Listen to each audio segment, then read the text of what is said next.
제발 안 돼. 백호야. 폭우가 쏟아지는 마이애미 교회, 번개가 하늘을 가르고 강풍이 건물을 흔드는 순간이었습니다. 제 눈앞에서 어린아이가 발을 헛디뎌 급류에 휩쓸렸습니다. 그런데 더 끔찍한 광경이 기다리고 있었죠. 굶주린 떠돌이 개 무리가 아이를 향해 몰려들고 있었습니다. 번쩍이는 이빨, 젖은 털에서 풍기는 짙은 냄새, 그리고 그르렁거리는 저음이 폭풍 소리와 섞여 퍼졌습니다. 주민들은 비명을 지르며 뒤로 물러났습니다. 저 개들이 또 나타났어. 몽둥이와 돌멩이를 들었지만 15마리가 넘는 무리 앞에서 두려움에 떨 뿐이었습니다. 그 순간 제 파트너인 백색 진돗개 백호가 망설임 없이 앞으로 뛰쳐나갔습니다.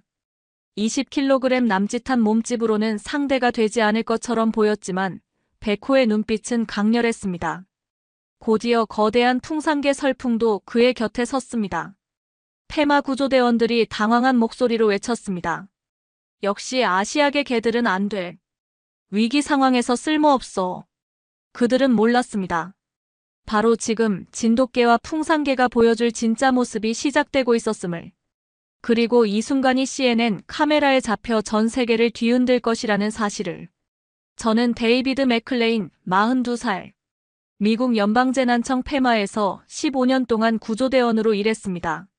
수많은 허리케인, 토네이도, 대형 화재 현장을 누비며 셰퍼드와 레브라도 같은 서구식 구조견들과 함께 수백 명의 생명을 구해냈습니다.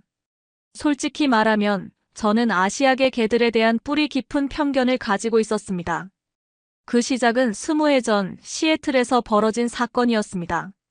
당시 7살이던 제 조카가 이웃집 아키타에게 공격당해 얼굴과 팔에 20반을 넘게 꿰매는 일이 있었죠. 그날 이후 제 머릿속엔 단단히 각인되었습니다. 아시아계 개들은 예측할 수 없고 공격적이다. 결코 믿어선 안 된다. 그런데 작년 가을 제게 새로운 임무가 떨어졌습니다. 국제협력 차원에서 한국에서 온 토종견 2마리를 파트너로 배정받은 겁니다. 하나는 백색 털빛이 눈처럼 고운 18개월 된 진돗개 백호, 다른 하나는 26kg 체구의 2살 된 건장한 풍산개 설풍이었습니다. 첫 만남은 실망 그 자체였습니다. 백호는 제 명령을 무시하고 여기저기를 킁킁거리며 다녔고 설풍은 다른 구조견들과 눈을 마주치지도 않았습니다. 훈련장에서도 마찬가지였습니다. 다른 개들이 직선으로 목표물을 향해 달릴 때 이 둘은 빙빙 돌며 주변을 살피기만 했습니다. 저건 쓸모없어. 겁쟁이들이야. 동료들의 비웃음이 제 귀에 생생히 맴돌았습니다. 팀장조차 제게 차갑게 말했죠. 맥클레인, 저 개들로는 실전에서 아무 성과도 못 낼 거다. 15년 베테랑으로 자부해온 제 자존심은 무너져 내렸습니다. 한국에서 온 2마리 개 때문에 동료들에게 무능력자로 취급받다니. 하지만 그때는 몰랐습니다. 이들이 보여준 엉뚱한 행동이 사실은 수천 년간 한국 땅에서 길러진 특별한 본능이라는 것을. 24년 9월 말 허리케인 헬린이 플로리다를 강타했습니다. 시속 250km에 달하는 강풍과 함께 폭우가 쏟아져 마이애미 교회는 순식간에 바다처럼 잠겨버렸습니다. 그리고 그 홍수는 새로운 공포를 불러왔습니다. 굶주린 떠돌이 개 무리였습니다. 먹이를 찾을 길이 막힌 개들은 무리를 지어 주택가로 내려왔습니다. 그 수는 15마리가 넘었고 핏불과 혼종으로 보이는 거대한 개체들도 섞여 있었습니다. 밤마다 주민들은 몽둥이와 돌멩이를 들고 맞섰습니다.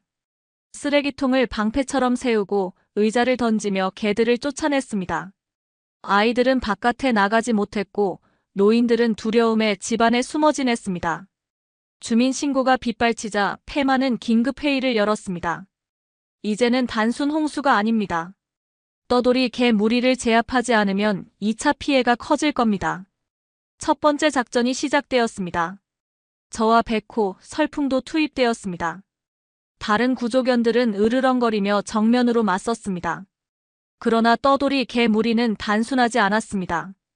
흩어졌다가 사방에서 동시에 달려드는 게릴라식 공격을 펼쳤습니다. 순식간에 셰퍼드 1마리가 옆구리를 물려 쓰러졌습니다. 주민들은 비명을 지르며 의자와 돌을 던졌지만 역부족이었습니다. 그런데 백호와 설풍은 싸우지 않았습니다. 그들은 계속 원을 그리며 움직였고 킁킁거리며 땅을 살폈습니다. 봐라, 저것들 겁먹었어. 아무짝에도 쓸모없어. 동료 마이크의 비웃음이 들렸습니다. 결국 작전은 실패로 끝났습니다. 저는 부상당한 셰퍼드를 안고 돌아왔고 동료들의 차가운 눈길이 제 등을 찔렀습니다. 그날 밤 젖은 털을 말리며 백호와 설풍을 바라봤습니다. 그들의 눈빛은 이상했습니다. 겁에 질린 게 아니라 오히려 더욱 날카롭게 집중하는 듯 했습니다. 마치 지금의 실패조차 계산 속에 두고 있는 듯한 표정이었습니다. 10월 둘째 주 마이애미 교회의 대규모 작전 현장은 전쟁터와 다름없었습니다. 시장과 페마 본부 간부들, 주방위군 지휘관들까지 총출동했고 기자들과 카메라가 진흙탕기를 메웠습니다. CNN뿐 아니라 지역방송국 라디오 기자들까지 우산을 흔들며 앞다퉈 취재 각도를 잡고 있었습니다. 비는 그칠 줄 모르고 쏟아졌습니다. 빗물은 현장 조명을 번쩍거리게 했고 흙탕물이 발목까지 차올라 발걸음마다 첨벙거렸습니다. 마이크를 든 시장은 우비를 입고 단상 위에 섰습니다.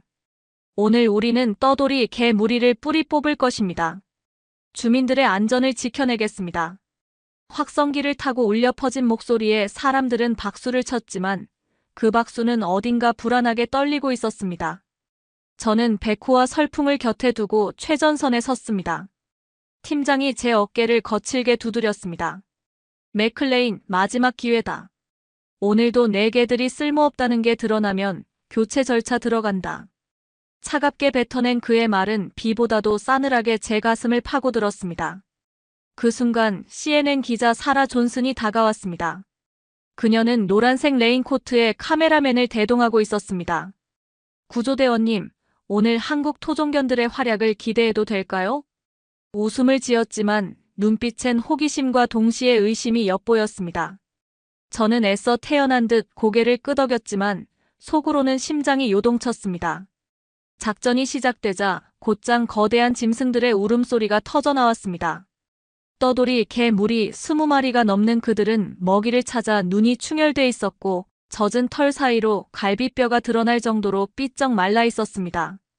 빗물에 젖은 아스팔트를 파고드는 발톱 소리, 목구멍에서 울려나오는 저음의 으르렁거림이 현장의 긴장감을 극도로 끌어올렸습니다. 다른 구조견들인 저먼 셰퍼드, 벨지안 말리노이즈가 줄줄이 전진하며 포효했습니다. 사람들은 환호했지만 곧 비명이 터졌습니다.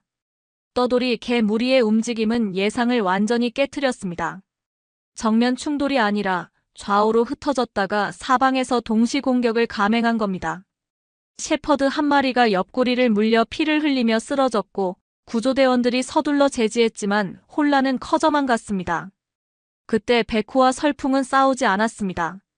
그들은 뒤로 물러나 빗속에서 원을 그리며 움직였고 일정한 간격으로 멀리서 짖었습니다. 마치 전장을 한눈에 조망하며 움직임을 계산하는 것 같았습니다. 관중석에서 비웃음이 터졌습니다. 봐라, 또 도망치네. 겁쟁이들이잖아. 카메라 플래시가 제 얼굴을 비추자 얼굴이 화끈거렸습니다. 그러나 그 순간 믿을 수 없는 일이 벌어졌습니다. 무리 중 가장 큰 개, 핏불 혼종으로 보이는 40kg 넘는 거구가 방향을 틀었습니다. 그리고 정면이 아니라 카메라가 몰려있는 관중석 쪽으로 달려들었습니다. 사람들의 비명소리가 폭우를 뚫고 울려 퍼졌습니다. 그 표적은 바로 CNN 기자 사라 존슨이었습니다. 아! 사라가 비틀거리며 미끄러져 넘어졌습니다. 대형견이 그대로 그녀 위로 뛰어올라 덮쳤습니다. 카메라맨이 비명을 지르며 장비를 떨어뜨렸고 다른 기자들은 비명을 지르며 사방으로 흩어졌습니다. 순간 공기가 얼어붙었습니다. 구조견들은 너무 멀리 떨어져 있었고 사람들은 공포에 질려 움직이지 못했습니다. 그때 백호가 번개처럼 튀어올랐습니다. 20kg 남짓한 작은 몸이었지만 정광석화 같은 속도로 대형견의 옆구리를 정통으로 물어버렸습니다. 놀란 대형견이 몸을 돌리자 설풍이 그 틈을 파고들어 사라의 몸을 덮치듯 감싸안고 진흙탕 위를 구르며 안전한 쪽으로 끌어냈습니다. 사라의 비명, 사람들의 탄성, 카메라의 셔터 소리가 동시에 터졌습니다. 백호는 끊임없이 움직이며 대형견의 주의를 끌었고 설풍은 무게를 실어 사라를 보호했습니다. 세상에 저게 진돗개야? 관중석에서 누군가 중얼거렸습니다. 카메라맨은 손이 덜덜 떨리면서도 그 장면을 그대로 담아냈습니다. CNN 생중계로 전 세계에 전달되었습니다. 사라는 진흙투성이가 된 채 떨리는 목소리로 속삭였습니다. 이 개들이 날 살렸어. 백호와 설풍은 단순히 몸으로 막은 게 아니었습니다. 그들은 무리 전체의 움직임을 읽고 있었습니다. 백호가 측면에서 교란하고 설풍이 보호와 방어를 맡는 완벽한 분업이었습니다. 이것은 우연이 아니라 수천 년간 전해 내려온 본능이었습니다. 비웃던 사람들은 말을 잃었고 기자들은 흥분에 차서 소리쳤습니다. 찍어. 지금 찍어. 이 장면이 역사야. 저는 그제서야 깨달았습니다. 이들이 보여온 모든 엉뚱한 행동이 겁이나 무능이 아니라 철저한 계산과 본능적인 전략이었다는 사실을. CNN 기자 구조 사건이 있던 바로 그날 오후 더 끔찍한 소식이 들려왔습니다. 무전기가 치직거리더니 현장 지휘본부에서 다급한 목소리가 들려왔습니다. 아이 한 명이 급류에 휩쓸렸습니다.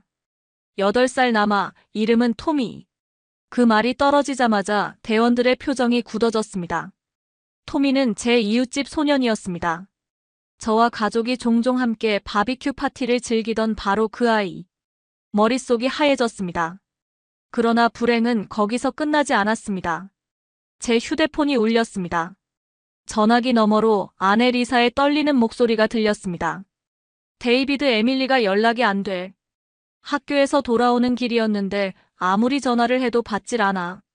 제발, 제발 찾아줘. 손이 떨렸습니다. 아내의 울음 섞인 목소리가 귓속을 파고들었습니다. 눈앞이 어두워졌습니다. 지금 내 딸이 실종 상태라니. 바로 그때 팀장이 제 앞에 다가왔습니다. 비에 젖은 그의 얼굴은 굳어 있었습니다. 맥클레인, 내 딸 걱정은 이해한다. 하지만 지금 토미는 강물 속에 있다. 우선 그 아이부터 구해야 해. 가슴이 찢어졌습니다. 한쪽은 구조대원으로서의 사명, 다른 한쪽은 아버지로서의 본능. 내 마음속에서 두 목소리가 싸우고 있었습니다. 가족을 지켜야 해. 아니야, 구조대원으로서 우선순위를 지켜야 해. 비는 점점 세차게 내렸습니다. 굵은 빗줄기가 헬멧을 두드리며 망치질을 했습니다. 심장이 고막을 찢을 듯 쿵쾅거렸습니다. 저는 숨을 몰아쉬며 중얼거렸습니다. 신이시여, 두 아이 모두 살려만 주십시오. 구조대는 급류가 흐르는 하천으로 몰려갔습니다. 물살은 생각보다 훨씬 거셌습니다. 황토빛 흙탕물이 집채만 한 힘으로 쏟아져 내려와 인간의 힘으로는 도저히 막을 수 없을 정도였습니다. 대원들이 줄을 묶고 차례로 강물에 들어갔지만 몇 발자국 나가기도 전에 그대로 휩쓸려 돌아와야 했습니다. 안 돼. 이 속도로는 접근 불가야. 팀장의 외침이 빗속에 묻혔습니다. 토미가 마지막으로 목격된 지점은 배수로가 합류하는 구간이었습니다. 그곳은 거대한 하수관 입구였는데 쇠창살은 이미 부서져 있었고 흙탕물이 굉음을 내며 빨려 들어가고 있었습니다. 그때였습니다. 백호가 갑자기 상류 쪽을 향해 짖기 시작했습니다. 짧고 날카로운 방향을 가리키는 듯한 짖음.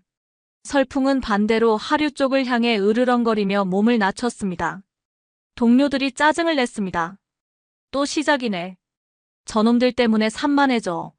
걔들이 뭘 안다고 설치는 거야.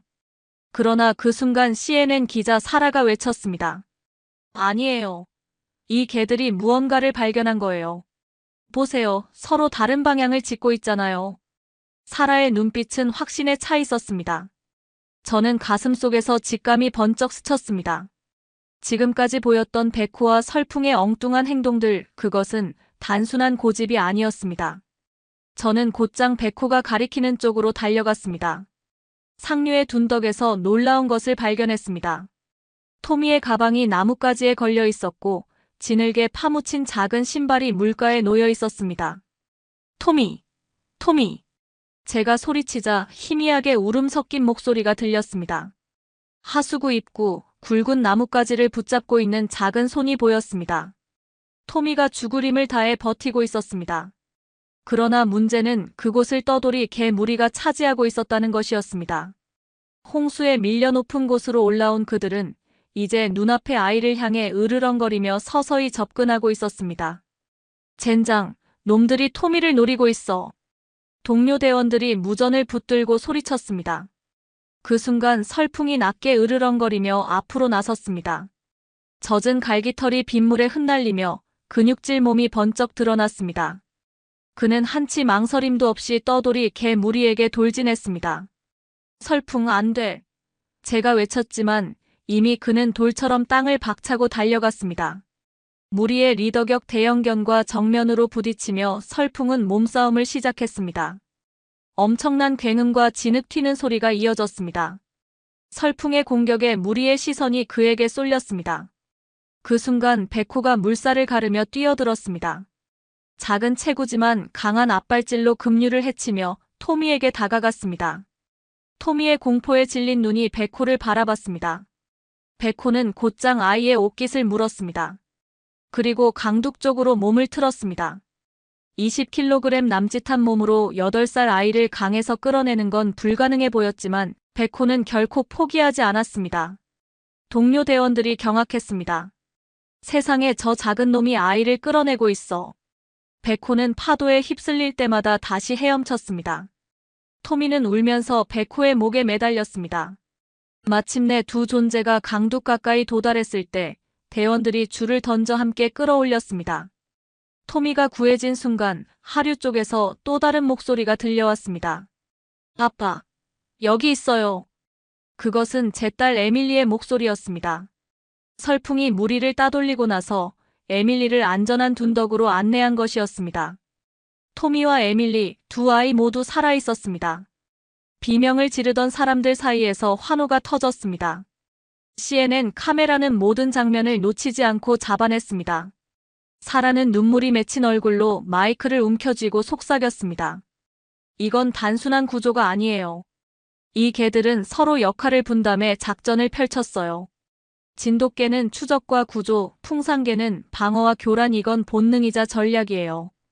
토미와 에밀리가 각각 구조되었지만 현장은 여전히 끝나지 않은 전쟁터였습니다.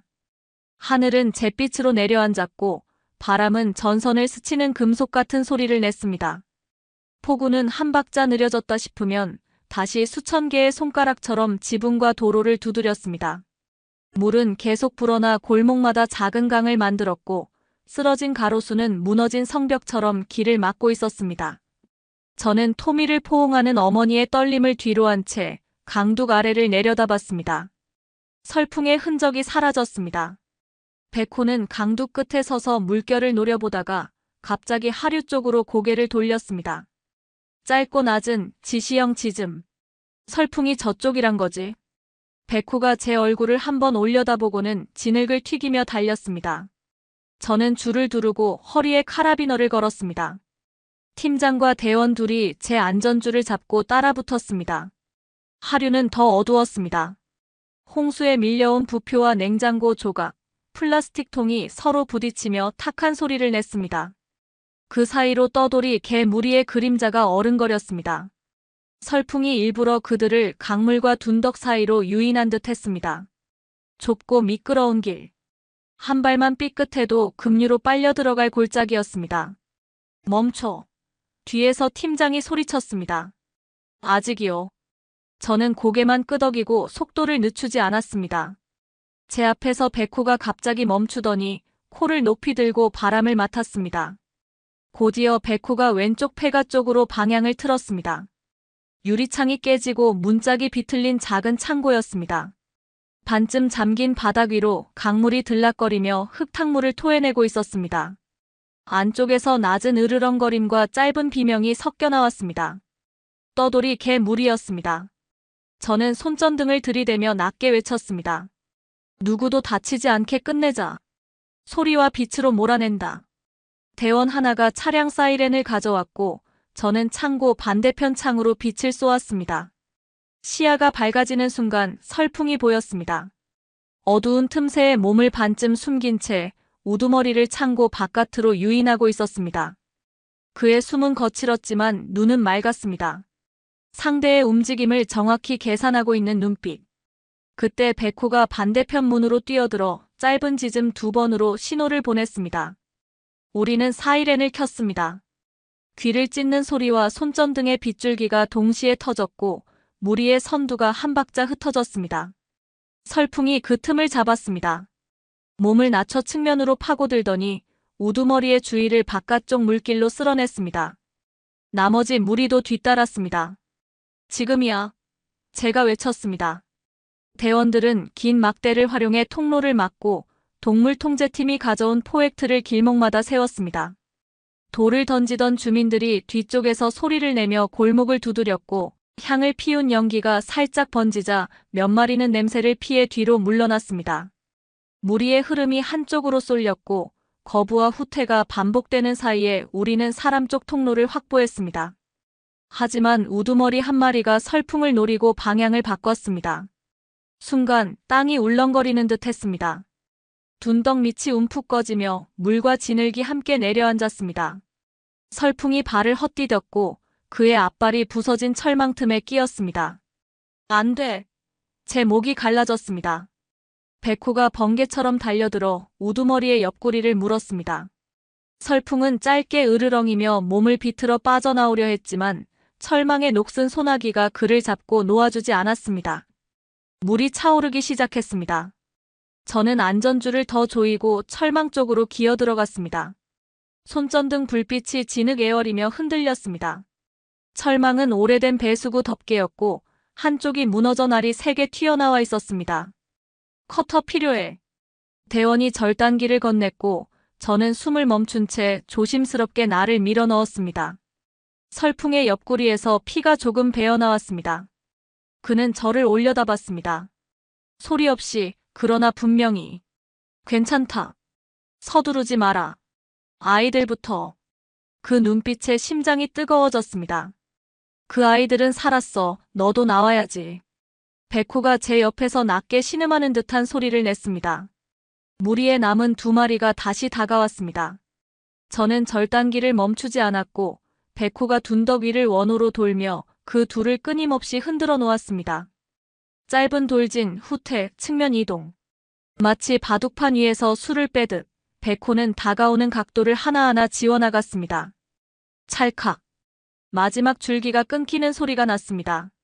설풍의 앞발이 풀리자 그는 한 박자 뒤로 물러나 제 무릎 위에 턱을 얹었습니다. 무게가 실리는 순간 제 마음에 이상한 평온이 내려앉았습니다. 됐어. 나가자. 대원 둘이 손을 뻗어 설풍을 끌어냈고 저는 안전줄에 체중을 맡겨 뒤로 미끄러져 나왔습니다. 바깥 공기가 폐 속으로 쏟아져 들어오며 금속 냄새와 비 냄새와 함께 섞였습니다. 우리가 둔덕 위에 오르자 사람들의 숨죽인 웅성거림이 파도처럼 밀려왔습니다.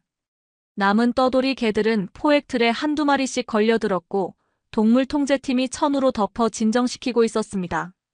돌을 들었던 몇몇 주민은 조용히 손을 내렸습니다. 흙탕물 속에서 두 눈을 굴리던 동물들을 보며 그들도 역시 이 폭우의 피해자라는 사실을 조금은 알아버린 듯한 표정이었습니다. 사라가 카메라 앞에서 떨리는 손으로 마이크를 쥐었습니다. 여러분, 지금 보신 장면은 단순한 우연이 아닙니다. 진돗개와 풍산개는 서로 다른 역할을 자연스럽게 나눴습니다. 정찰과 교란, 방어와 유인, 그리고 마지막엔 구조. 이건 본능이면서 동시에 축적된 문화의 기술입니다. 그의 목소리는 젖어 있었고 눈가에는 비와 눈물이 섞여 반짝였습니다. 응급 텐트 안에서 수의사가 설풍의 상처를 살폈습니다. 깊지 않았습니다. 세척액이 상처 위로 흐를 때마다 설풍은 눈을 감았다 뜨며 가만히 버텼고 백호는 그의 코끝을 한번 부드럽게 건드렸습니다. 저는 그 순간을 잊지 못합니다. 물소리와 사이렌, 사람들의 웅성거림이 멀어지고 2개의 젖은 코가 서로 닿는 아주 작은 소리만 남아있던 그 순간에 밖으로 나오자 하늘이 한 톤 밝아져 있었습니다. 폭우가 한숨을 돌리는 사이 저 멀리 구름 가장자리가 10개 갈라졌습니다. 누군가 박수를 쳤고 아이들이 백호 이름을 부르며 손을 흔들었습니다. 백호는 조용히 앉아 귀를 세웠습니다. 영웅처럼 의기양양하지도 난리를 치지도 않았습니다. 해야 할 일을 했을 뿐이라는 표정. 그 담담함이 오히려 모두의 마음을 더 울렸습니다. 밤이 깊자 응급본부는 또 다른 도시처럼 변했습니다. 제너레이터의 낮은 떨림, 따뜻한 조명, 젖은 우비가 걸린 새 행거, 종이컵에 담긴 뜨거운 커피의 김. 사람들은 도란도란 사건의 파편들을 맞춰 이야기했고 모니터에는 저녁 뉴스의 제목줄이 돌아갔습니다. 플로리다 마이애미 한국 토종견이 아이와 기자를 구하다. 사라가 텐트 구석에서 작은 노트에 무언가를 적었습니다. 잉크는 습기로 약간 번졌지만 그녀의 글씨는 단단했습니다. 저는 그녀에게 다가가 말을 건넸습니다. 오늘 고마웠습니다. 당신이 아니었으면 백호와 설풍의 신호를 눈치채지 못했을 겁니다. 사라는 고개를 저었습니다. 아니에요. 저는 그저 기록했을 뿐이에요. 그 둘이 가르쳐준 거죠. 우리가 얼마나 쉽게 오해하는지. 그리고 어떻게 보면 우리가 가진 두려움이 얼마나 큰 폭력을 만들 수 있는지. 그녀는 휴대폰을 내밀었습니다. 촬영본 일부가 재생되었습니다. 빗방울이 렌즈 위에서 흘러내리고 백호가 빗줄기 속으로 스며들 듯 나타나는 장면. 그 다음 컷, 설풍이 몸으로 사라를 감싸며 진흙 위를 구르던 순간. 화면을 보는 제 심장은 다시 빠르게 뛰기 시작했습니다. 저는 조용히 숨을 고르며 말을 잇습니다. 나는 오늘 배웠습니다. 지휘와 명령보다 먼저 이해와 신뢰가 있어야 한다는 걸요. 그때 팀장이 들어왔습니다. 낮에 거친 얼굴은 사라지고 빗물 대신 피곤이 묻어 있었습니다. 그는 말없이 제 앞에 섰다가 백호와 설풍을 번갈아 보더니 짧게 고개를 숙였습니다. 맥클레인. 내가 틀렸어. 말의 끝이 떨렸습니다. 내가 가진 기준이 전부라고 믿었지. 오늘 그 믿음이 얼마나 좁았는지 알았다. 동물 행태 전문가와 화상 연결이 잡혔습니다. 한국에서 참여한 행동학자는 지도를 띄워놓고 설명했습니다. 진돗개는 좁은 지역에서 추적과 기소에 최적화되어 있습니다. 패턴을 읽고 출구를 찾지요. 풍산개는 산악과 설원에서 큰 사냥감을 상대로 장시간 버티고 압박하는 능력을 발전시켰습니다. 오늘 장면은 두 특성이 이상적으로 결합된 사례입니다. 대원들이 웅성거렸습니다. 고개를 끄덕이는 이 메모를 하는 이 화면을 보며 놀라 입을 다무니 선입견이 꺾이는 소리는 조용하지만 강했습니다. 잠시 뒤 도시문화센터에서 주민 모임이 열렸습니다. 돌을 들고 싸우던 사람들이 모여 있었습니다. 한 할머니가 떨리는 목소리로 말했습니다. 나는 개들이 무서웠소. 오늘도 솔직히 무섭소. 하지만 그 둘을 보고 우리가 무서워서 더 세게 굴었다는 걸 알았소. 미안하오. 동물통제팀장은 포획 후 처리에 대해 설명했습니다. 공격성을 보였던 개들은 진정시켜 수의학적 검진을 받고 번식과 학대 징후를 조사한 뒤 필요한 보호소로 옮긴다고 했습니다. 음식과 물이 공급되기 시작했고 골목마다 임시 급식대가 세워졌습니다. 무리의 몇몇은 사람의 인기척을 피하며 숨어들었고 사람들도 함부로 쫓아내지 않기로 합의했습니다. 두려움과 공존 사이의 얇은 선을 사람들이 손끝으로 더듬고 있었습니다. 그날 밤 늦게 저는 백호와 설풍을 데리고 구조본부 뒤편 잔디에 앉았습니다. 풀잎은 아직 젖어 있었고 밤 공기에는 흙과 소독약 냄새가 섞여 있었습니다. 백호는 제 무릎에 턱을 얹었고 설풍은 바로 옆에서 숨을 길게 내쉬었습니다. 얘들아. 말을 꺼내는 순간 목이 막혔습니다. 오늘 너희가 나를 구했어. 아이들만 구한 게 아니라 나도. 스스로의 편견과 오만, 오래된 공포. 그 모든 것에서 벗어날 기회를 이 두 친구가 제게 건네준 것입니다. 멀리서 박수가 났습니다. 임시 스크린에서 CNN 특보가 다시 재생되고 있었습니다. 화면에는 사라가 말하고 있었습니다. 이 장면은 기록 이상의 의미입니다. 타문화와 타생명에 대한 이해가 없으면 우리는 위기에 더 취약해진다는 사실. 그리고 한국이 오랫동안 지켜온 이 전통견들은 그 자체로 인류의 유산입니다. 그 말에 사람들은 조용히 고개를 끄덕였습니다. 저는 어둠 속에서 두 개의 실루엣을 바라보았습니다. 하나는 날렵하고 하나는 넓고 든든합니다. 바람이 지나가며 그들의 젖은 털 사이를 쓰다듬었습니다. 폭우가 물러간 뒤에 마이애미는 상처투성이었지만 사람들의 발걸음은 전보다 단단했습니다. 딱딱한 지늘기 말라가는 오후 시청 광장에서는 작은 기념식이 열렸습니다. 시장은 짧게 말했습니다. 오늘 우리는 서로를 배웠습니다. 도시와 자연, 사람과 동물, 낯선 것과 익숙한 것. 그 사이에서 용기와 지혜를 보여준 두 친구와 그 친구들을 끝까지 믿어준 구조대원에게 감사를 전합니다. 박수 소리가 광장을 채웠습니다. 아이들이 앞줄에서 손을 흔들며 외쳤습니다. 백호 고마워. 설풍 고마워. 백호는 도도하게 귀만 까딱했고 설풍은 아이들 쪽으로 한 걸음 다가가 꼬리를 크게 흔들었습니다. 며칠 뒤 국제구조견협회에서 공식 메시지가 도착했습니다. 한국 토종견의 구조 사례는 세계적 모범입니다. 현장 판단력, 팀워크, 인간과의 교감 수준이 탁월합니다. 인증서가 전자문서로 전송되었고 협회는 교육 세미나 공동 개최를 제안했습니다. 테마 본부에서 회의가 열렸고 저는 발표자로 서게 되었습니다. 발표는 합리적이되 감추지 않았습니다. 우리는 어떤 선입견을 가지고 있었는지, 그 선입견을 어떻게 깨뜨렸는지, 그리고 현장에서 무엇이 실제로 생명을 살렸는지. 객석 앞줄에서 팀장은 가만히 제 손짓을 따라왔고 발표가 끝나자 가장 먼저 일어나 박수쳤습니다. 한편 한국에서 연락이 왔습니다. 진도군과 관계기관이 백호와 설풍의 방문을 정중히 요청했습니다. 두 친구의 발자국을 고향 땅에도 남겨주시면 좋겠습니다. 에밀리는 소식을 듣고 환호성을 질렀습니다. 아빠, 진도에 가면 나는 꼭 바다를 보고 싶어. 그리고 백호가 태어난 곳에서 사진도 찍고 싶어. 아내 리사는 조용히 제 손을 잡았습니다. 당신이 그날 내게 전화로 아무 말도 못했던 이유를 이제야 완전히 이해해. 두 아이와 두 친구를 동시에 지켜야 했지. 그 말에 가슴이 쿵 하고 내려앉았습니다. 저는 그날 두려움과 사명 사이에서 흔들리던 제 그림자를 떠올렸습니다.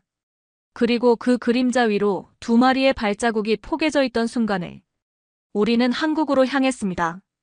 비행기가 구름을 뚫고 내려앉을 때 에밀리는 창밖을 보며 숨을 죽였습니다. 푸르다. 진도의 바다는 파도 끝마다 흰 실을 끼고 있었습니다. 진돗개 사업소의 마당은 햇살이 따뜻했고 어린 진돗개들이 꼬리를 흔들며 우리를 맞았습니다. 백호는 한동안 멈춰서서 바람 냄새를 맡았습니다. 코끝에서부터 눈동자까지 기억이라는 단어가 번져갔습니다. 설풍은 낮은 포효를 짧게 내뱉고는 느긋하게 풀밭을 한 바퀴 돌았습니다. 낯선 곳이지만 이상하게 자연스러운 표정. 기념식에서 관계자는 말했습니다. 여러분의 선택과 신뢰가 오늘의 기적을 만들었습니다. 백호와 설풍은 한국의 자랑이지만 동시에 이제 세계의 이웃입니다. 현지 초등학생들이 준비한 작은 깃발이 흔들렸고 아이들은 서툰 발음으로 이름을 불렀습니다. 백호, 설풍. 에밀리는 아이들 사이에서 웃고 있었습니다. 낯선 언어가 금세 친구가 되었습니다. 돌아오는 길, 저는 창밖으로 이어지는 새벽빛을 보며 생각했습니다. 시작은 폭우와 공포였지만 끝은 이해와 존중이었습니다. 저는 구조대원으로서 배웠고 아버지로서 성장했고 한 사람으로서 바뀌었습니다. 백호와 설풍은 옆에서 졸고 있었습니다.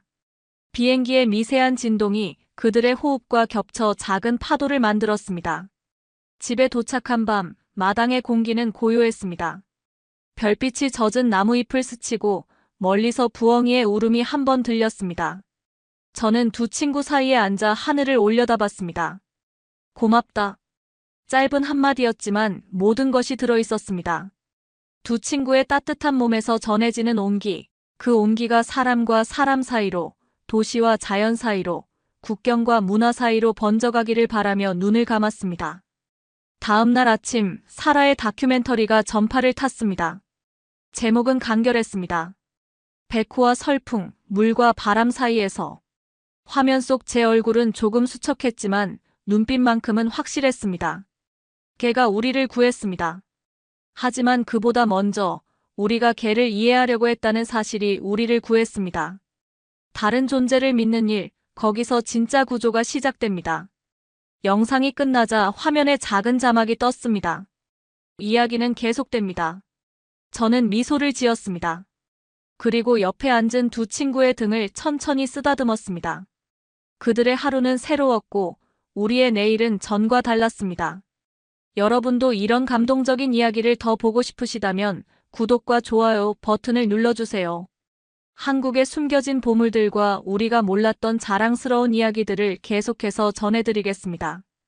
댓글로 여러분이 알고 계신 한국의 자랑스러운 이야기도 들려주세요. 엄마, 나 바보야? 10살 클레어가 또 울면서 집에 돌아왔습니다. 하버드 교수인 엄마도 보스턴 최고 병원도 해결하지 못한 문제. 하지만 놀라운 일이 벌어졌습니다. 한국에서 온 작은 친구가 2주 만에 모든 걸 바꿔놓았거든요. 대체 무슨 일이 일어났을까요? 지금부터 그 놀라운 이야기를 들려드리겠습니다. 구독과 좋아요로 응원해주세요. 저는 에밀리 카터입니다. 하버드 대학교 언어학과에서 교수로 재직한 지 벌써 20년이 되었네요. 예일대에서 언어학 박사학위를 받고 지난 세월을 인도 유럽어족 연구에 바쳐왔습니다. 라틴어, 그리스어, 게르만어족. 이런 언어들의 체계적이고 논리적인 구조에 완전히 매료되어 살아왔거든요. 오늘도 평소와 다름없는 10월의 아침이었습니다. 인도 유럽어족의 우월성 강의를 마치고 나서 기분이 상쾌했어요.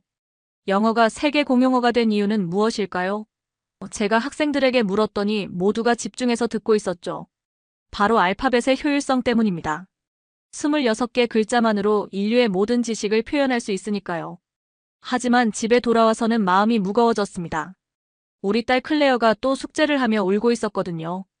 10살인 클레어는 더 캐세돈 더 매트라는 간단한 문장도 더, 캐, 아, 하며 더듬거리며 읽었어요. 클레어야, 천천히 해. 엄마가 언어 전문가니까 걱정 마. 그렇게 말했지만 속으로는 불안감이 점점 커져갔습니다. 며칠 후 더 충격적인 일이 벌어졌어요. 클레어가 학교에서 울면서 돌아왔습니다. 엄마, 애들이 나보고 바보래. 읽기 시간에 또 못 읽었어. 클레어가 훌쩍이며 말했어요. 선생님이 더 캐세돈 더 매트 읽어보라고 했는데 나만 못 읽었어. 브래드니, 클레어는 진짜 바보야. 하고 다른 애들도 다 웃었어. 가슴이 미어질 것 같았습니다. 내 딸이 학교에서 이런 굴욕을 당하고 있다니. 클레어야, 그런 애들 신경 쓰지 마. 엄마가 더 좋은 방법 찾아줄게. 하지만 솔직히 어떻게 해야 할지 막막했어요. 그런데 며칠 후 클레어의 표정이 조금 밝아졌습니다. 엄마, 오늘 지아가 나를 도와줬어. 지아는 클레어 반의 한국인 아이였어요. 내가 화장실에서 울고 있었는데 지아가 와서 괜찮다고 했어. 지아도 처음에 영어 읽기 어려웠다면서 위로해줬어. 그래? 지아가 친절하구나. 저는 안도감을 느끼며 말했어요. 그런데 클레어가 뭔가를 꺼내 보여주더군요. 그리고 지아가 이것도 줬어. 내 이름을 예쁜 글자로 써준 거야. 종이에는 동그라미와 선들이 조합된 이상한 기호들이 적혀 있었습니다. 이게 뭐니? 지아가 한국 글자로 내 이름 써준 거래. 정말 예쁘지 않아? 클레어가 신나서 말했습니다. 지아는 영어랑 한국어 둘 다 할 수 있어서 너무 신기해. 이 글자들은 그림같이 예뻐. 속으로는 불쾌감이 밀려왔습니다. 한국 문자라고? 그런 원시적인 그림 글자를 우리 클레어에게? 하지만 클레어가 그렇게 좋아하는 모습을 보니 함부로 말할 수는 없었어요. 그래, 지아가 친절하게 해줬구나. 며칠 후 윈체스터 린치 초등학교 3학년 학부모 간담회가 있었어요. 담임 선생님이 클레어에 대해 말했습니다. 클레어는 읽기 발달이 다른 아이들보다 느린 편입니다. 하버드 교수의 딸이 읽기 부진이라니. 정말 당황스럽고 수치스러웠어요. 회의가 끝난 후 한 아시아계 여성이 다가왔습니다. 안녕하세요. 저는 박수진이에요. 지아 엄마입니다. 아, 클레어를 도와준 그 아이의 엄마였군요. 저희 지아가 클레어와 친해졌다고 하네요. 클레어가 정말 착한 아이라고 자꾸 이야기해요. 지아가 우리 클레어를 많이 도와줬다고 들었어요. 정말 고맙습니다. 진심으로 감사했어요. 박수진 씨가 미소를 지으며 말했습니다. 아이들끼리 서로 도우며 지내는 게 보기 좋아요. 지아도 클레어와 친구가 되어서 정말 기뻐해요. 네, 클레어도 지아를 정말 좋아해요. 감사합니다. 짧은 인사를 나누고 헤어졌습니다. 집에 와서 남편에게 말했습니다. 지아라는 한국 아이가 우리 클레어를 많이 도와주고 있어. 정말 착한 아이 같아. 그런데 속으로는 복잡한 감정이 들었어요. 고마운 일이긴 하지만 그 이상한 글자는 좀 그렇네. 그런데 며칠 후 학과장님으로부터 연락이 왔습니다. 에밀리 교수, 새로운 연구 프로젝트가 있는데 관심 있으신가요? 세계 언어 체계의 비교 연구예요. 국제적인 연구재단에서 후원하는 대규모 프로젝트였죠. 사실 제 마음속에는 은밀한 기대가 있었습니다. 서구 언어들의 우월성을 학문적으로 증명할 수 있는 기회라고 생각했거든요. 문제는 연구의 객관성을 위해 아시아 언어들도 포함해야 한다는 조건이 붙어 있다는 거였어요. 중국어, 일본어, 그리고 한국어까지. 속으로 중얼거렸습니다. 형식적으로만 데이터 넣고 서구 언어의 우월성을 증명하면 되겠네. 그날 밤 클레어가 또 책 읽기에 실패하며 물었습니다. 엄마, 나는 바보야? 저는 단호하게 말했습니다. 그런 말 하지 마. 엄마가 세계 최고의 방법을 찾아줄게. 과학적인 방법이 분명히 있을 거야. 세계 언어 비교 연구 프로젝트가 본격적으로 시작되었습니다. 서구 언어들인 영어, 독일어, 프랑스어 분석 결과는 예상대로였어요. 복잡하지만 논리적인 체계를 가지고 있었거든요. 역시 인도유럽어족이 최고야. 만족감에 차서 중얼거렸죠. 제 연구조교인 김민수가 아시아 언어 자료들을 정리해서 가져다 주었어요. 김민수는 하버드 언어학과 박사과정 학생으로 이 프로젝트의 아시아 언어 담당 RA였거든요. 교수님, 중국어, 일본어, 한국어 관련 자료들 정리해봤습니다. 고마워, 잘했어. 그렇게 말하고 자료를 받아 살펴보기 시작했는데 한글 관련 데이터에서 놀라운 점을 발견했습니다. 외국인 한글 학습 실험 결과 평균 2주 만에 읽기 완성. 2주? 영어는 최소 6개월은 걸리는데 이상하네. 더 놀라운 건 문해일 데이터였어요. 한국 99.9%, 미국 86%. 그리고 24개 문자로 모든 소리를 표현할 수 있다는 내용. 26개 알파벳보다 적으면서 더 완벽하다고. 뭔가 잘못된 거 아닐까? 이건 데이터 오류일 거야. 저는 연구조교들에게 재조사를 지시했습니다. 하지만 유네스코, 하버드 언어학 연구소 등 권위 있는 기관들의 데이터도 모두 같은 결론을 내리고 있었어요. 당황과 혼란이 점점 커져갔습니다. 그런데 그날 오후 더 큰 일이 벌어졌어요. 클레어가 집에 와서 더욱 신나서 말하더군요. 엄마, 지아가 나한테 더 많은 한국 글자를 가르쳐줬어. 내 이름뿐만 아니라 엄마도 써봤어. 클레어가 한글로 쓴 여러 단어들을 보여주며 자랑했습니다. 지아가 그러는데 이 글자들은 이 모양을 따라서 만든 거래. 정말 신기하지 않아? 그래서 더 쉽다고 했어. 저는 점점 불안해졌습니다. 클레어야, 영어 공부에 집중해야 하는 거 아닐까? 너무 이상한 글자에 신경 쓰지 마. 하지만 엄마, 이 글자는 정말 쉬워. 지아가 5분 만에 가르쳐줬는데 바로 썼어. 클레어의 말에 더욱 당황했습니다. 저녁에 남편과 큰 싸움이 벌어졌습니다. 여보, 클레어 치료비로 벌써 5만 달러나 썼어. 보스턴 아동병원 최고 전문의들 다 만나봤잖아. 이제 현실적인 해결책을 찾아야 해. 난 언어학 전문가야. 내가 해결책을 찾을 수 있어. 하지만 클레어는 매일 학교에서 힘들어하고 있어. 그 한국 아이가 도와주는 걸 보니까 뭔가 다른 방법도 시도해 볼 필요가 있는 거 아닐까? 남편의 말에 더욱 화가 났습니다. 설마 당신도 그 한글이라는 걸 믿는 거야? 내가 하버드 교수인데 동양 문자에 의존해야 한다는 거야? 여보의 그 자존심이 클레어를 더 힘들게 하는 거야. 남편의 말이 가슴을 찔렀지만 인정하고 싶지 않았어요. 가족도 저를 이해해주지 않는다는 절망감이 밀려왔습니다. 학문적으로는 데이터가 한글을 지지하고 있었고 심지어 우리 딸도 한글에 관심을 보이고 있었어요. 하지만 그걸 인정하고 싶지 않았습니다. 분명히 뭔가 놓친 게 있을 거야. 한국 같은 작은 나라의 문자가 정말로. 그날 밤 저는 결심했습니다. 내가 직접 한글의 원리를 파헤쳐서 이 모든 허상을 깨뜨려야겠어. 분명히 어딘가에 허점이 있을 거야. 그래야 클레어도 올바른 길로 인도할 수 있고 내 학문적 신념도 지킬 수 있어. 가족과의 갈등 후 그날 밤 저는 하버드 연구실로 향했습니다. 복도는 적막했고 제 사무실만 불이 켜져 있었어요. 한글의 허점을 찾아서 이 모든 허상을 깨뜨리겠어. 5번째 커피를 마시며 컴퓨터 앞에 앉았습니다. 온라인 데이터베이스를 뒤지기 시작했어요. 분명히 한글 연구에 오류가 있을 거야. 연구 방법론이 잘못되었거나 표본이 편향되었거나. 하지만 찾아볼수록 더 많은 권위 있는 기관들이 같은 결론을 내리고 있었습니다. 옥스퍼드 대학, 케임브리지 대학, 심지어 MIT까지. 새벽 3시가 되었을 때 생전 처음 보는 문서를 발견했습니다. 훈민정음 해례본. 클릭해보니 1940년 경북 안동에서 발견된 국보라고 나와 있었어요. 세종대왕이 직접 쓴 한글 창제 원리 설명서라는 설명이 붙어 있었습니다. 잠깐 사용 설명서를 남겨뒀다고? 저는 의아해했습니다. 서구에서는 알파벳의 기원조차 명확하지 않은데 한국에서는 문자를 만든 사람이 직접 원리를 설명해 놓았다는 거였어요. 이건 언어학계에서는 정말 드문 일이었거든요. 호기심에 번역본을 찾아 읽기 시작했습니다. 그리고 첫 몇 줄을 읽는 순간 제 세상이 완전히 뒤바뀌었어요. 기역은 혀뿌리가 목구멍을 막는 모양을 본떴고 니은은 혀끝이 위잇몸에 붙는 모양을 본떴다.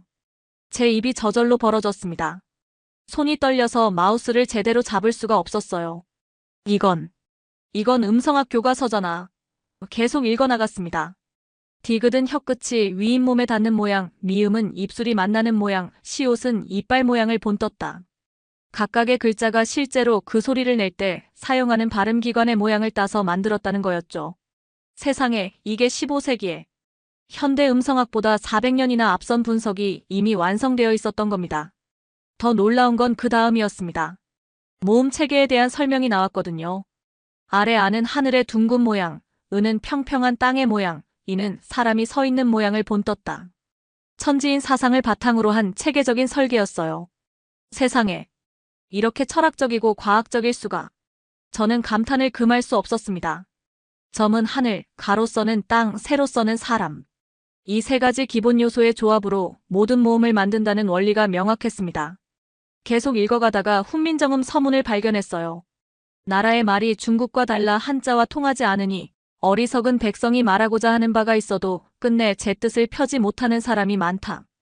내가 이를 불쌍히 여겨 새로 28자를 만드니 가슴이 뭉클해졌습니다. 왕이 직접 백성을 위해 문자를 만든 거였어요. 그것도 15세기에 유럽이 아직 중세의 어둠에서 벗어나지 못했을 때 말이에요. 이분은 천재가 아니라 성인이야. 그 순간 깨달았습니다. 제가 지금까지 무엇을 해왔는지를. 내가 40년간 뭘 한 거지? 알파벳이 최고라고 학생들에게 가르치고 동양 문자를 무시하고 심지어 우리 딸까지. 내가 얼마나 무지하고 오만했을까? 책상에 머리를 묻었습니다. 40년간 쌓아올린 학문적 신념이 한순간에 무너져 내리는 기분이었어요. 제가 그토록 자랑스러워했던 알파벳은 페니키아 문자에서 빌려온 것에 불과했습니다. 반면 한글은 처음부터 과학적인 원리에 따라 새롭게 창조된 문자였어요. 클레어와 지아 생각이 났습니다. 지아가 클레어 이름을 한글로 써줬을 때 이상한 그림 문자라고 했던 제 모습이, 클레어가 정말 예뻐라고 했을 때 낙서 같은 거라고 일축했던 것이, 내가 우리 딸의 기회를 막았구나. 지아는 순수한 마음으로 클레어를 도우려 했는데 저는 그 선의를 편견으로 짓밟았습니다. 지아가 5분 만에 가르쳐줬는데 바로 썼어. 클레어의 말이 다시 생각났어요. 그게 사실이었구나. 창밖으로 하버드 야드의 새벽이 밝아오고 있었습니다. 고풍스러운 건물들이 서서히 모습을 드러내는 것처럼 한글의 진면목도 서서히 제 앞에 드러나고 있었어요. 하지만 여전히 혼란스러웠습니다. 아니야. 이게 다가 아닐 거야. 저는 고개를 저었습니다. 분명히 다른 설명이 있을 거야. 내가 놓친 게 있어. 40년간의 신념을 하루아침에 바꾸기는 너무 어려웠어요. 하지만 만약 정말이라면? 의심이 점점 커져갔습니다. 데이터도 역사적 기록도 심지어 우리 딸의 경험까지 모든 것이 한글을 지지하고 있었으니까요. 더 확실한 증거가 필요해. 그래야 확신할 수 있어. 저는 중얼거렸습니다. 인정하고 싶지 않았지만 마음 한편으로는 이미 답을 알고 있었습니다. 그저 받아들일 용기가 없었을 뿐이에요. 연구실 창문으로 들어오는 새벽 햇살을 바라보며 생각했습니다. 내 인생이 통째로 바뀌는 순간이 이런 건가? 하지만 아직은 확신할 수 없었어요. 더 많은 시간이 필요했습니다. 그날 이후 저는 더 많은 자료를 찾아보기 시작했습니다. 훈민정음 해례본의 충격이 가시지 않았거든요. 더 구체적으로 찾아보니 생각보다 많은 세계적 석학들이 한글을 극찬하고 있었어요. 미국의 맥콜리 교수는 20년간 한글날을 기념해왔고 영국의 샘슨 교수는 한글은 신이 인간에게 내린 선물이라고까지 했습니다. 하지만 이론적 관심과 실용적 적용은 별개라는 걸 곧 깨달았어요. 점심시간에 제가 신뢰하는 동료인 리처드 교수에게 조심스럽게 물어봤거든요. 리처드, 혹시 한글이 읽기 학습에 도움이 될까? 클레어 때문에 알아보고 있어서. 리처드가 샌드위치를 씹으며 고개를 갸웃했습니다.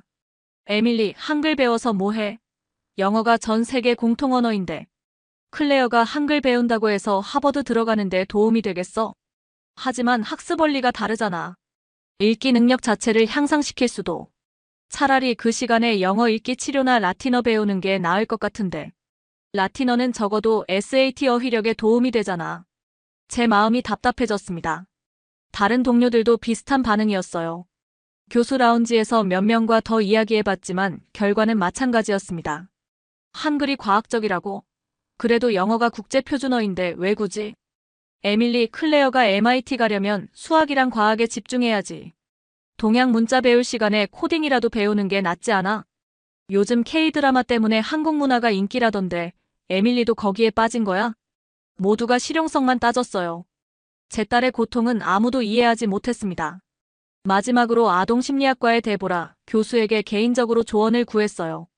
데보라는 제가 대학원 시절부터 알고 지낸 친구였거든요. 데보라, 딸 교육 문제로 고민인데 한글이라는 방법도 있다던데 어떻게 생각해? 데보라가 커피잔을 내려놓으며 걱정스러운 표정을 지었습니다. 에밀리, 한글? 그거 배우면 SAT 점수가 올라가? 미국에서 살 건데. 왜 동양 문자를? 영어만 제대로 해도 충분하잖아. 하지만 읽기 자체에 어려움이 있는 아이들에게는. 에밀리, 너무 과몰입하는 것 같아. 검증된 치료법들이 있잖아. 실비아 윌슨 박사 알지? 보스턴에서 제일 유명한 난독증 전문가야. 거기서 치료받으면 돼. 결국 아무도 제 말을 진지하게 받아들이지 않았어요. 한국 문화붐 때문에 과대평가되는 거 아냐? 라는 말까지 들었습니다. 모든 동료들이 저를 이상하게 바라보기 시작했어요. 하지만 집에 돌아오면 현실은 달랐습니다. 클레어가 한글로 짧은 문장까지 쓰는 모습을 목격했거든요. 엄마, 나는 클레어입니다. 나는 학교에 갑니다. 이런 문장들을 척척 써내려가고 있었어요. 불과 2주 만에 이런 발전이라니. 클레어, 이걸 누가 가르쳐줬어? 지아가 가르쳐줬어. 정말 쉬워. 소리 나는 대로 쓰면 되거든.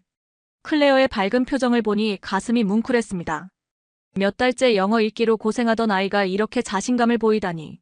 며칠 후 홀푸드마켓에서 박수진 씨를 우연히 만났어요. 장을 보다가 냉동식품 코너에서 마주쳤거든요. 아, 안녕하세요. 클레어 엄마시죠? 박수진 씨가 반갑게 인사했습니다. 네, 안녕하세요. 지아가 클레어를 정말 잘 도와주고 있어요. 클레어가 지아한테 한글 배우는 게 정말 재미있다고 하더라고요. 지아도 선생님 놀이하는 것처럼 좋아해요. 박수진 씨가 자연스럽게 말했습니다. 제 마음이 복잡해졌어요. 고마운 마음과 동시에 자존심이 상했거든요. 하버드 교수인 제가 10살 한국 아이에게 의존하고 있다는 현실이 부끄러웠어요. 클레어가 정말 빨리 배우는 것 같아요. 한글이 정말 쉬운가 봐요. 네, 한글은 소리와 글자가 일치해서 아이들이 금방 익혀요. 클레어가 똑똑한 아이라서 더 빠른 것 같고요. 집에 돌아와서 생각에 잠겼습니다. 모든 증거가 한글을 지지하고 있었어요. 역사적 기록도, 세계 석학들의 평가도, 심지어 우리 딸의 직접적인 경험까지. 하지만 주변의 모든 사람들은 무관심하거나 회의적이었습니다. 나 혼자 이상한 길로 가고 있는 건가? 자꾸만 의심이 들었어요. 동료들은 모두 저를 한국 문화에 빠진 괴짜 교수로 보고 있는 것 같았거든요. 그런데 그날 밤 운명을 바꿀 이메일 한 통이 도착했습니다. MIT 뇌인지 과학과에서 온 협력 연구 제안이었어요. 제목은 다언어 읽기 장애 뇌영상 연구였습니다. 에밀리 교수님께 저희는 현재 다양한 언어권의 난독증 연구를 진행하고 있습니다. 특히 알파벳과 다른 문자 체계가 뇌 활성화에 미치는 영향을 기능적 자기공명 영상으로 연구 중입니다. 교수님의 언어학적 전문성이 필요합니다. 마치 하늘에서 내려온 기회 같았어요. 이메일을 보낸 사람은 MIT의 존 가브리엘리 교수였습니다. 뇌과학계의 거장이었죠. 저는 즉시 답장을 보냈습니다. 다음 날 MIT 캠브리지 캠퍼스로 향했습니다. 메꺼번 뇌연구소 건물에 들어서니 최첨단 장비들이 즐비했어요. 가브리엘리 교수와의 미팅에서 놀라운 이야기를 들었습니다. 에밀리 교수, 우리가 최근 발견한 게 있어요. 난독증은 단순히 언어 처리의 문제가 아니라 뇌의 가소성 부족과 관련이 있습니다. 뇌가 새로운 연결을 만들어내는 능력 말이에요. 가소성이요? 네. 그런데 흥미로운 건 문자 체계에 따라 뇌 활성화 패턴이 완전히 달라진다는 겁니다. 특히 한글 같은 투명한 문자 체계는 가브리엘리 교수가 컴퓨터 화면에 기능적 자기공명 영상 이미지들을 띄웠습니다. 색깔로 표시된 뇌 영상들이 나타났어요. 이건 영어 읽기 중인 뇌 활성화 패턴이고 이건 한글입니다. 보세요. 한글을 읽을 때는 좌측 상측 두이랑과 중전 두이랑에서 훨씬 효율적인 활성화를 보여요. 제 눈이 커졌습니다. 이게 정말인가요? 우리가 3년간 연구한 결과예요. 한글은 음소와 문자의 대응이 거의 완벽해서 뇌가 글자를 소리로 변환하는 과정이 매우 직관적입니다. 영어처럼 불규칙한 철자 체계와는 완전히 다르죠. 더 놀라운 건 그 다음이었습니다. 특히 난독증이 있는 아이들의 경우 한글 학습을 통해 뇌의 신경가소성이 증가하는 걸 관찰했어요. 마치 뇌가 다시 배우는 법을 익히는 것 같았습니다. 세상에. 저는 말을 잇지 못했어요. 에밀리 교수, 혹시 이 연구에 개인적인 관심이 있으시나요? 표정을 보니 저는 클레어 이야기를 털어놓았습니다. 몇 달간의 고민과 좌절, 그리고 최근의 놀라운 변화까지. 가브리엘리 교수가 고개를 끄덕이며 들어주었어요. 에밀리 교수의 딸이 경험한 건 우리 연구 결과와 정확히 일치합니다. 한글의 체계적인 음성과 문자 대응 관계가 뇌의 의문 인식 능력을 활성화시킨 거예요. 이건 영어 난독증 치료의 혁신적인 접근법이 될 수 있습니다. 하지만 동료들은 모두 한글을 무시해요. K-팝 열풍 때문에 과대평가된다고. 가브리엘리 교수가 미소를 지었습니다. 학문적 편견이죠. 사실 우리도 처음엔 반신반의했어요. 하지만 데이터는 거짓말하지 않습니다. 이 연구 결과를 하버드 의대와 공동으로 발표할 예정이에요. 그 순간 제 가슴이 벅차올랐습니다. 제가 느낀 직감이 맞았던 거예요. 40년간 쌓아온 학문적 신념이 무너진 게 아니라 더 큰 진실을 발견한 거였습니다. 교수님, 제가 이 연구에 참여할 수 있을까요? 딸을 위해서도 학문을 위해서도. 물론입니다. 에밀리 교수의 언어학적 통찰이 꼭 필요해요. MIT에서 돌아오는 길, 찰스 강을 바라보며 생각했습니다. 과학은 편견을 뛰어넘는 힘이 있구나. 그리고 때로는 가장 작은 나라에서 가장 큰 지혜가 나올 수 있다는 것도. 집에 도착하니 클레어가 지아와 함께 숙제를 하고 있었어요. 한글과 영어를 번갈아가며 쓰는 모습이 보였습니다. 이제 저는 확신할 수 있었어요. 내 딸이 겪고 있는 변화가 단순한 우연이 아니라 과학적 근거가 있는 현상이라는 것을. 클레어, 엄마가 너를 더 잘 도와줄 수 있을 것 같아. 정말요, 엄마? 지아가 말했는데 한글을 배우면 영어도 더 쉬워진다고 했어요. 지아가 수줍게 미소 지었습니다. 클레어가 정말 빨리 배워요. 한글로 소리내는 연습을 하니까 영어 읽기도 좋아졌어요. 그 순간 저는 깨달았습니다. 진정한 학문은 국경과 편견을 넘어선다는 것을. 그리고 때로는 10살 아이가 하버드 교수보다 더 큰 지혜를 가질 수 있다는 것을. 하지만 여전히 해결해야 할 과제가 남아 있었습니다. 동료들을 설득하고 학계의 편견을 바꾸고 무엇보다 클레어가 완전히 회복할 수 있도록 도와야 했어요. 이제는 과학적 근거가 있었지만 그것을 현실에 적용하는 건 또 다른 도전이었습니다. MIT와의 본격적인 협력이 시작된 지 일주일 후 가브리엘리 교수로부터 긴급 연락이 왔습니다. 에밀리, 당장 와보세요. 정말 믿을 수 없는 결과가 나왔어요. 저는 스타벅스에서 급히 라떼를 테이크아웃하고 MIT로 달려갔습니다. 연구실에 도착하니 가브리엘리 교수와 연구팀 5명이 모니터 앞에 둘러서 있었어요. 에밀리, 이걸 보세요. 가브리엘리 교수가 대형 모니터를 가리켰습니다. 우리가 클레어와 같은 연령대의 난독증 아이들 30명을 대상으로 3주간 한글 학습 실험을 했어요. 화면에는 뇌 영상 데이터들이 빼곡히 나열되어 있었습니다. 빨간색과 파란색으로 표시된 뇌 활성화 영역들이 눈에 띄었어요. 실험 전후를 비교해보니 한글을 배운 아이들의 좌측, 상측 두이랑에서 평균 40%의 활성화 증가를 보였습니다. 이건 지금까지 어떤 치료법으로도 달성하지 못한 수치예요. 연구팀의 한 박사과정 학생이 아이패드를 들고 다가왔습니다. 더 놀라운 건 이겁니다. 한글 학습 후 영어 읽기 속도가 평균 60% 향상되었어요. 마치 뇌가 문자 해독 방법을 다시 학습한 것 같습니다. 제 가슴이 두근거렸습니다. 정말인가요? 에밀리, 더 있어요. 가브리엘리 교수가 다른 화면을 띄웠습니다. 세종대왕이 훈민정음을 만들 때 제시한 발음기관 모방 원리를 현대 뇌과학으로 분석해봤어요.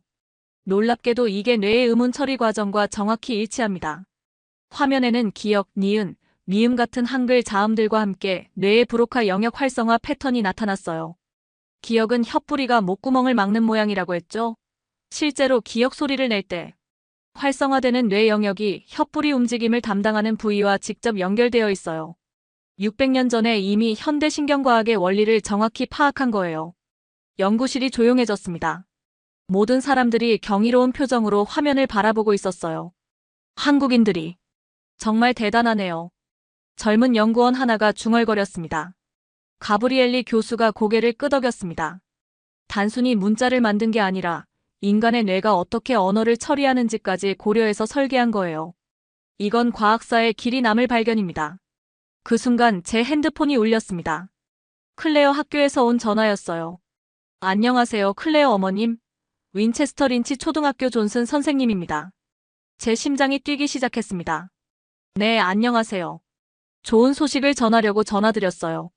클레어가 오늘 수업 시간에 처음으로 책을 큰 소리로 읽었습니다. 그것도 틀리지 않고요. 정말요? 제 목소리가 떨렸습니다. 네, 놀라운 변화예요. 3주 전만 해도 단어 하나 읽기도 힘들어했는데 오늘은 문단 전체를 읽어냈어요. 다른 아이들이 박수까지 쳤답니다. 전화를 끊고 나니 MIT 연구팀 모두가 저를 바라보고 있었습니다. 클레어가 책을 읽었다고 해요. 저는 감격에 겨워 말했습니다. 가브리엘리 교수가 환하게 웃었습니다. 에밀리, 이제 확신할 수 있어요. 한글이 난독증 치료의 새로운 패러다임을 열었습니다. 그날 오후 집에 돌아가니 클레어가 거실 소파에서 지아와 함께 해리포터 1권을 읽고 있었어요. 영어책이었습니다. 엄마, 나 이제 해리포터 읽을 수 있어. 클레어가 뛰어와서 안겼습니다. 지아가 수줍게 말했습니다. 클레어가 한글로 소리내는 연습을 많이 해서 영어도 잘 읽게 됐어요.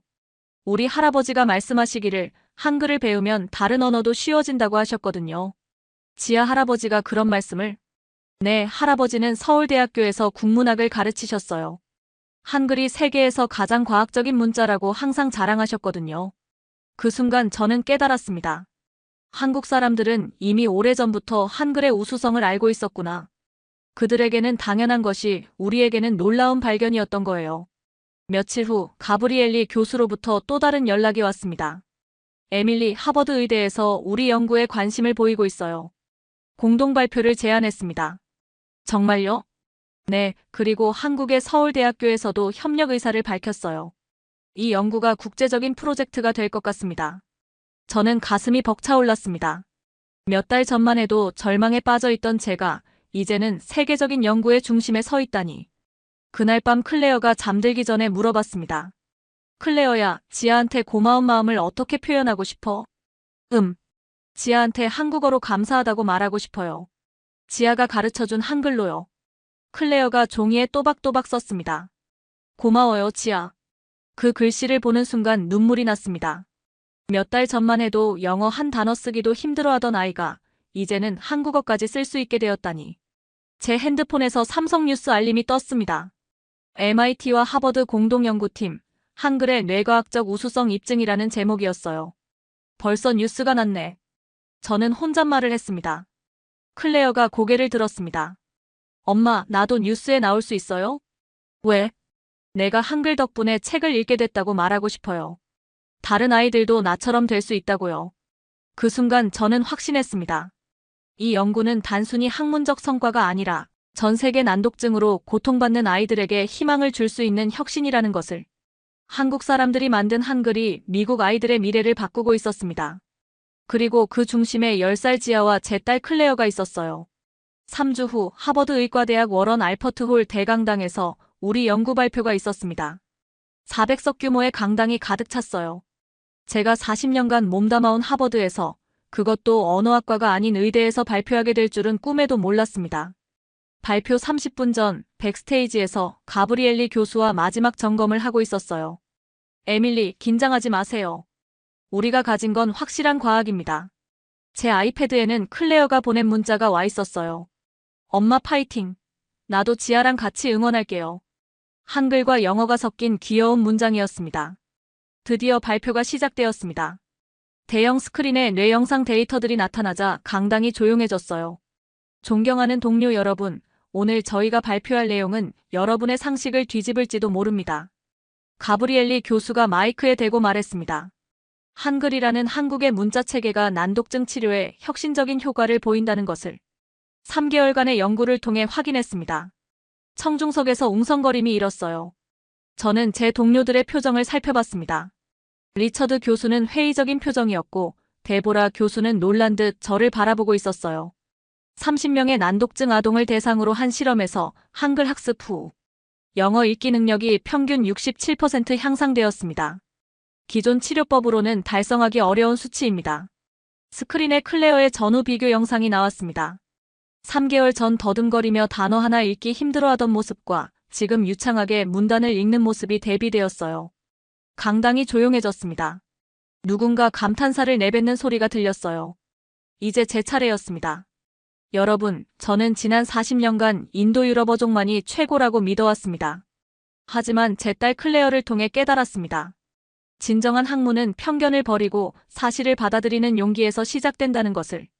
제 목소리가 떨렸지만 계속했습니다. 600년 전 세종대왕이 창제한 한글의 원리를 현대 신경과학으로 분석한 결과 놀랍도록 정교한 과학적 설계임이 밝혀졌습니다. 각 자음이 발음기관의 모양을 형상화했다는 것은 현재 우리가 알고 있는 뇌의 운동, 피질 활성화 패턴과 정확히 일치합니다. 청중석의 분위기가 완전히 바뀌었어요. 스마트폰으로 촬영하는 사람들도 보였습니다. 발표가 끝나자 질문이 쏟아졌습니다. 교수님, 정말 한글만으로 이런 효과가 가능한 건가요? 한 신경과 의사가 물었습니다. 네, 핵심은 한글의 투명성입니다. 글자와 소리가 거의 1대1로 대응되어 뇌가 문자 해독에 들이는 에너지를 최소화할 수 있거든요. 발표 후 로비에서 리처드 교수가 다가왔습니다. 에밀리, 미안해. 내가 너무 편견에 사로잡혀 있었나 봐. 이 연구 결과는 정말 놀랍군. 데보라 교수도 와서 말했습니다. 에밀리, 클레어가 정말 다행이야. 그리고 내가 포기하지 않아서 더 다행이고. 그때 익숙한 목소리가 들렸습니다. 에밀리 교수님. 돌아보니 박수진 씨와 지아가 있었어요. 지아가 작은 꽃다발을 들고 있었습니다. 어떻게 여기까지? 지아가 꼭 와야 한다고 해서요. 클레어를 도와준 자신이 이렇게 큰 연구에 기여했다는 게 자랑스럽다고 하더라고요. 지아가 수줍게 말했습니다. 교수님, 제가 클레어를 도운 게 정말 도움이 되었나요? 제가 무릎을 꿇고 지아와 눈을 맞췄습니다.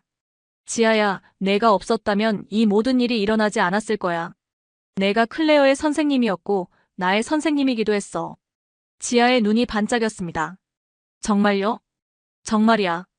내가 가르쳐준 한글이 전 세계 아이들을 도울 수 있게 됐어. 그 순간 강당 뒤쪽에서 클레어가 뛰어왔습니다. 엄마. 클레어가 제게 안기며 말했습니다. 엄마, 나 이제 정말 책 읽는 게 재미있어져. 어제는 해리포터 2권도 시작했어. 제 눈에 눈물이 맺혔습니다. 몇 달 전만 해도 절망에 빠져있던 제가 이제는 딸과 함께 웃고 있다니. 박수진 씨가 말했습니다. 사실 저희 가족이 미국에 온 이유 중 하나가 한글의 우수성을 알리고 싶어서였어요.